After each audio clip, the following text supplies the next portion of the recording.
السلام علیکم دوستوں۔ آج کا ہمارا موضوع ہندوستان کی وہ شخصیت ہے جس کی شکست اور موت کے بعد ہندوستان میں انگریزوں کا راج شروع ہوا اور پھر 190 سال تک انگریزوں نے ہندوستان پر حکومت کی۔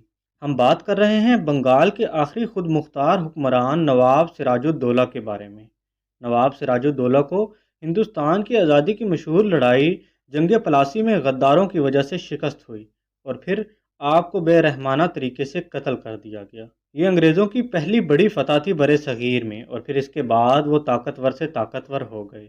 آج ہم اس ویڈیو میں نواب سراج الدولہ کی زندگی سے موت کا سفر بیان کریں گے، اور اس کے ساتھ ساتھ ہم ان کے شاہکار نظامت امام بارہ کی بات کریں گے، جو کہ برِ صغیر کی سب سے بڑی امام بارگاہ ہے۔ ویڈیو میں آگے جانے سے پہلے آپ سے ایک ریکویسٹ ہے کہ اگر آپ ہمارے چینل پر نئے ہیں تو سبسکرائب کر لیں تاکہ مزید ایسی انفارمیٹیو ویڈیوز آپ تک پہنچتی رہیں۔ نواب سراج الدولہ 1733 عیسوی میں مرشد آباد میں پیدا ہوئے۔ آپ کے والد کا نام زین الدین احمد خان تھا۔ وہ بچپن ہی سے ذہین اور بہادر شخصیت کے طور پر جانے جاتے تھے۔ اس وقت بنگال پر آپ کے دادا علی وردی خان کی حکومت تھی۔ آپ نے اپنے دادا کے ساتھ کئی عسکری مہمات میں حصہ لیا، جن سے متاثر ہو کر ان کے دادا نے 1752 عیسوی میں آپ کو اپنا ولی عہد مقرر کر دیا۔ اب سراج الدولہ کے خلاف سازشوں کا آغاز ہوا۔ 1756 میں وہ اپنے دادا کی وفات کے بعد بنگال کے حکمران بن گئے۔ ان کے حکمران بنتے ہی سازشوں نے زور پکڑ لیا۔ آپ سب جانتے تھے، آپ کے دشمنوں میں سب سے آگے مہرونسا بیگم تھی۔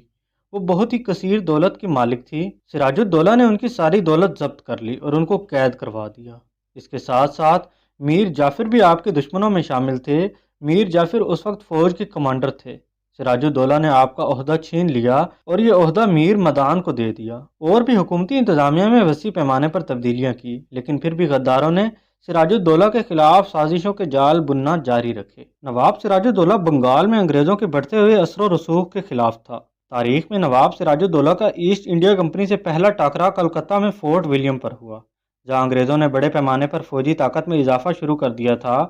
سراج الدولہ نے انہیں روکنے کا حکم دیا، لیکن انگریزوں نے ان کی ہدایات پر عمل نہیں کیا، جس کے نتیجے میں سراج الدولہ نے جوابی کارروائی کی اور جون 1756 میں حملہ کر کے فورٹ ولیم پر قبضہ کر لیا۔ اور کہا جاتا ہے کہ اس غلط فہمی کی بنا پر گرفتار کیے ہوئے ایسٹ انڈیا کمپنی کے کئی اہلکار ہلاک ہو گئے، جس کے نتیجے میں انگریزوں اور سراج الدولہ کے درمیان عدم اعتماد پیدا ہو گیا۔ اس کے علاوہ ایسٹ انڈیا کمپنی کے چندر نگر پر حملے کی اطلاع نے سراج الدولہ کی انگریزوں سے نفرت میں مزید اضافہ کر دیا، لیکن وہ مغرب سے مرہٹوں کے حملے کے پیش نظر اپنی پوری قوت انگریزوں کے خلاف تعینات نہ کر سکے۔ اس لیے انہوں نے فرانسیسیوں کی مدد حاصل کرنے کا فیصلہ کیا، جس کے بعد انہوں نے اپنی فوج کا بڑا حصہ اپنے دارالحکومت مرشد آباد کے جنوب میں پلاسی کے مقام پر منتقل کر دیا۔ جنگی حالات کے پیش نظر بنگال کے تاجروں اور عوام میں عدم اعتماد کی فضا قائم ہوئی۔ اسی دوران میر جعفر نے انگریزوں سے ساز باز کر کے نواب کے تخت کے بدلے اپنی وفاداریاں ایسٹ انڈیا کمپنی کو بیچ دی۔ اس کے بعد تاریخ کی فیصلہ کن جنگ لڑی گئی، جسے جنگ پلاسی کا نام دیا جاتا ہے۔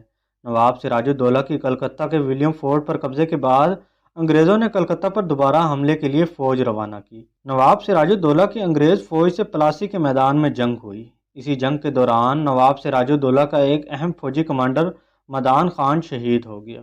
سراج الدولہ اس شہادت پر بہت غمزدہ ہوئے اور انہوں نے اپنے سابقہ کمانڈر میر جعفر کو مشورے کے لیے طلب کیا۔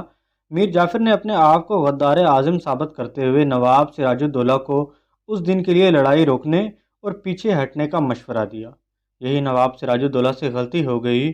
انہوں نے لڑائی روکنے کا حکم جاری کیا، اور جب بنگالی فوج کے سپاہی واپس اپنے خیموں کو جا رہے تھے، اسی دوران میر جعفر کی اطلاع پر انگریز افواج نے پیچھے سے حملہ کر دیا۔ اس اچانک حملے سے نواب سراج الدولہ کی فوج بے قابو ہو گئی اور سب اسی حالت میں بھاگ کھڑے ہوئے۔ نواب سراج الدولہ جیتی ہوئی جنگ ہار چکے تھے اور انہیں فرار ہونا پڑا۔ وہ پہلے مرشد آباد، پھر وہاں سے پٹنہ گئے، لیکن بالآخر میر جعفر کے سپاہیوں نے انہیں گرفتار کرنے کے بعد مرشد آباد منتقل کیا، جہاں میر جعفر ایسٹ انڈیا کمپنی کے مابین ایک معاہدے کے تحت سراج الدولہ کو میر جعفر کے بیٹے مدان خان کے حکم پر شہید کر دیا گیا۔ بنگال کا شیر ہلاک ہو چکا تھا۔ دوستوں، تاریخ کی کتابیں پڑھنے سے ایک ہی سبق ملتا ہے کہ مسلمانوں کے زوال میں مسلمانوں کا ہی ہاتھ تھا۔ میر جعفر جیسے غداروں کی وجہ سے ہم نے ہندوستان کی حکومت کو کھو دیا۔